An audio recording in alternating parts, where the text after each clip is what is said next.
आज से लगभग 6.5 करोड़ साल पहले दिन वैसा ही जा रहा था जैसा हमेशा जाता है।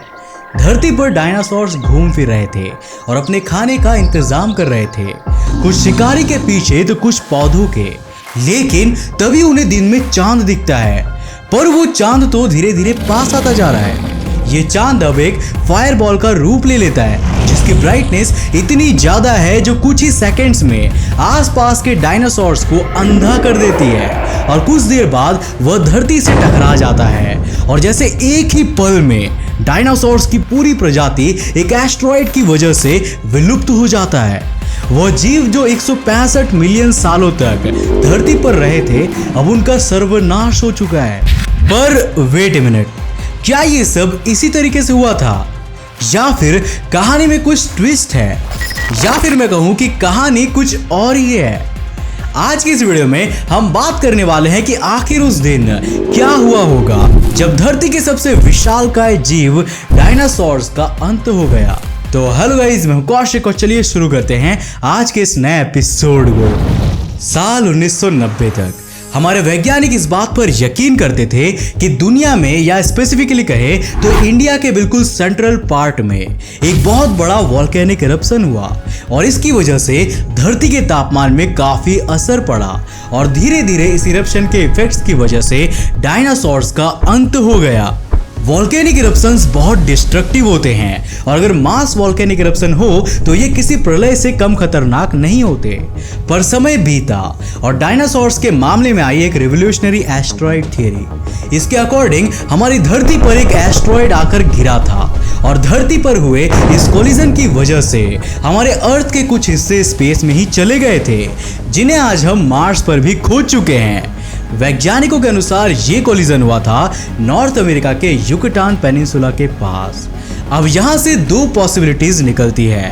पहली ये कि ये एस्टेरॉयड पानी पर गिरा था और दूसरी ये कि ये एस्टेरॉयड जमीन पर क्रैश किया था। अब अगर एस्टेरॉयड सी लेवल पर गिरा था तो वहां का ज्यादातर पानी एक्सेसिव टेम्परेचर की वजह से वाटर वेपर में कन्वर्ट हो गया होगा, leading to a massive downfall into the temperature of earth. और अगर यही चीज जमीन पर हुई थी तो इसकी वजह से बहुत ज्यादा हीट पूरे अर्थ पर फैल गई होगी। आसपास के लगभग 800 किलोमीटर की हर एक चीज एक पल में ही जलकर राख हो गई होगी और डायनासोर्स कुछ ही सेकंड्स में खत्म हो गए होंगे। ये विस्फोट आज के समय में एक न्यूक्लियर वॉर की तरह खतरनाक था।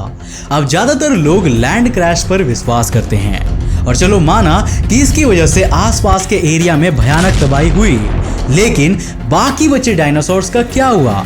उन पर इस छोटे से एरिया का असर कैसे पड़ा था? अगर बात करें उस एस्टेरॉयड के साइज की तो वो एस्टेरॉयड लगभग 11 से 81 किलोमीटर आंका जाता है।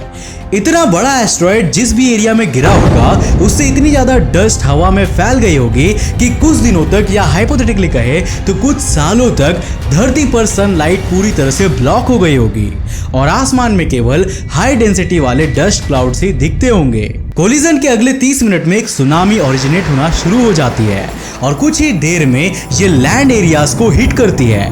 इस सुनामी की वेव्स हाइट में 100 फीट से भी कहीं ज्यादा ऊंची होंगी, जो शायद पूरी अर्थ में सबसे हाईएस्ट पीक ऑफ वेव हो सकती है। सुनामी का इफेक्ट नॉर्थ अमेरिका के साथ लगभग दुनिया के हर एक कोने में पड़ा होगा। वैज्ञानिक कहते हैं कि काफी हद तक डायनासोर्स की आबादी उस कोलिजन और उसके बाद आई एक्सट्रीम सुनामी से ही एक्सटिंक्शन की ओर रवाना हो गई होगी। अभी तक दिन खत्म नहीं हुआ, 2 से 3 घंटे तक ये पूरा खेल चल रहा होगा। द थिंग कॉल्ड डिस्ट्रक्शन सही मायनों में डायनासोर्स ने ही देखा था। अचानक आए इस टेम्परेचर में राइज की वजह से पूरी धरती का क्लाइमेट बिल्कुल उल्टा और बेहद ही खतरनाक हो गया, जिसकी वजह से धरती का औसत तापमान अब लगभग 150 डिग्री सेल्सियस तक पहुंच गया होगा। जो प्रजाति हीट नहीं रेजिस्ट कर पाई वो तो कुछ ही घंटों में मर गई होगी। अब इस नई धरती पर बादल नहीं, बस धूल है और ये धूल ही कयामत की वजह है। सन रेज ब्लॉक होने की वजह से फोटोसिंथेटिक प्रोसेस भी पूरी तरह से बंद हो गई। आप में से हर कोई ये जानता ही होगा कि प्लांट्स को अपना खाना बनाने के लिए और ऑक्सीजन रिलीज करने के लिए 3 मेजर चीजों की जरूरत होती है: CO2 यानी कि कार्बन डाइऑक्साइड, वाटर और सन रेज। अब सन रेज ना मिल पाने की वजह से सारे पेड़ धीरे धीरे खत्म होते जा रहे थे। इस डिजास्टर की वजह से नेचर की कार्बन साइकिल टूट गई और पहली बार उन जायंट स्पीसीज ने फैमिन यानी भूखमरी का सामना किया। जनरली फूड साइकिल में क्या होता है, पहले स्टेज पर प्लांट सूरज से एनर्जी लेकर फूड बनाता है और सूरज यहाँ पर एनर्जी का उत्पादक है और फिर उस प्लांट को हर्बीवोरस जीव खाते हैं और उन शाकाहारी जीवों को बाद में मांसाहारी जीव अपना भोजन बना लेते हैं। But the problem is the origination is missing here. ये पेड़ वाली समस्या तो सेम डे इतना इफेक्ट नहीं कर पाई होगी, पर 24 घंटों की एक्सेसिव हीट, सुनामी और डिस्ट्रक्शन जिसमें काफी ज्यादा लैंड मास भी चला गया, इन सभी फैक्टर्स के बाद वैज्ञानिकों के according 50% of the dinosaur population मतलब डायनासोर्स की आधी जनसंख्या केवल उस एक दिन के टाइम स्पैन में ही खत्म हो गई थी। अब इसे कहते हैं मैसिव डिस्ट्रक्शन। पूरे धरती पर एस्ट्रॉयड की रेडिएशन फैल चुकी थी।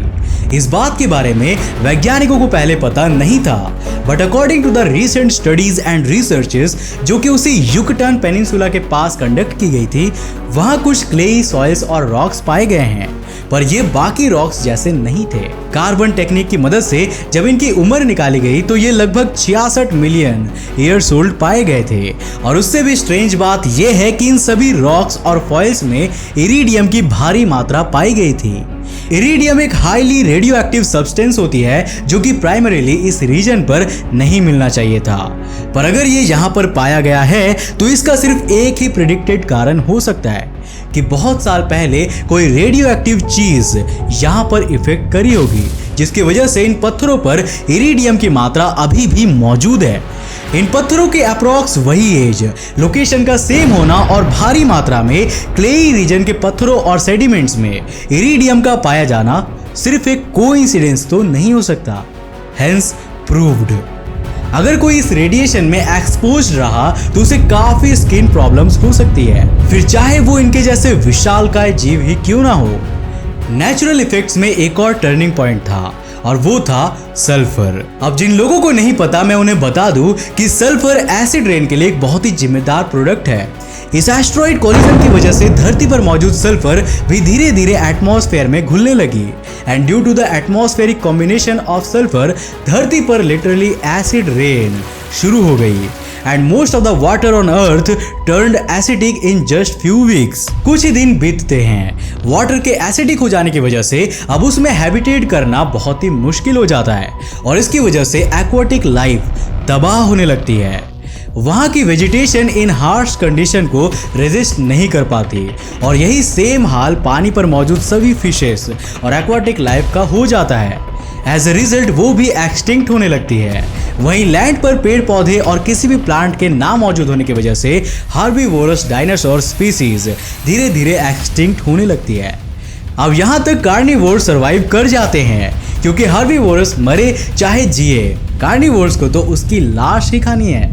जब भी कोई हर्बीवोरस जीव खत्म होता था कार्निवोर्स उस पर टूट पड़ते थे, लेकिन ये किस्सा भी ज्यादा दिनों तक नहीं चल सकता था, कभी ना कभी तो इसे भी खत्म होना ही था। अराउंड 1 से 5 साल के बाद धरती पर बचे सारी वेजिटेशन और हर्बीवोर्स खत्म हो गए थे और कार्निवोरस डायनासोर्स भी खाने की झड़पों में ज्यादा सालों तक जिंदा नहीं रह पाए थे और हर्बीवोरस एक्सटिंक्शन के 1 से 2 साल बाद मांसाहारी जीवों का भी धरती से अंत हो गया and that was the time जब फाइनली धरती पर एक भी डायनासोर मौजूद नहीं था। पर क्या हुआ हो अगर एस्ट्रॉइड जमीन की जगह पर पानी पर गिरा हो? फ्लैशबैक में जाते हैं और सब कुछ शॉर्टली एक्सप्लेन कर देते हैं। तो इस टाइमलाइन में धरती पर मौजूद काफी सारा पानी उस एस्ट्रॉइड की हीट से अफेक्ट हुआ और उस एस्ट्रॉइड की वजह से प्लैनेट पर मौजूद हाई डेंसिटी वाटर कुछ ही सेकेंड्स में वाटर वेपर में बदल गया। अब बेसिक साइंस के हिसाब से water vapour produces cooling effect और वैज्ञानिकों के हिसाब से इतना ज्यादा वाटर वेपर हो गया था कि धरती का ऑलमोस्ट हर हिस्सा बर्फ की मोटी चादर से ढक गया और तापमान बहुत ही ज्यादा नीचे गिर गया।